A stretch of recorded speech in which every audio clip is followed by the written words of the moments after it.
عندك فكرة برودكت في دماغك وعاوز تعمل لها بروتوتايب بس مش عارف تبدأ منين؟ تعال اقول لك تبدأ ازاي.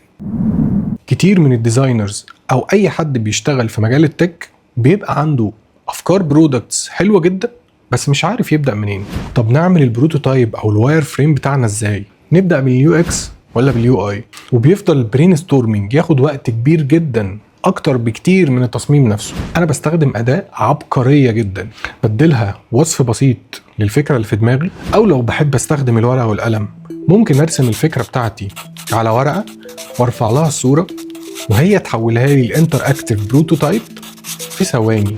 ولو حبيت كمان ان هو يحول لي ده لتصميم كامل او يعمل له واير فريمينج، كل ده بيحصل بسهولة جدا.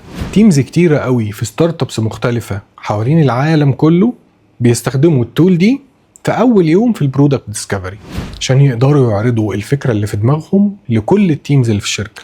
والتول دي هي يوزر.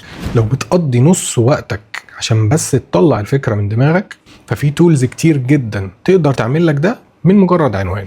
جرب تكتب فكرة منتج بسيط جدا في التول دي وخليها ترسم لك البروتوتايب وقولي في الكومنتات يا ترى تستحق التجربة ولا لا. واعمل فولو وشير للفيديو ده عشان تستفيد وتفيد غيرك.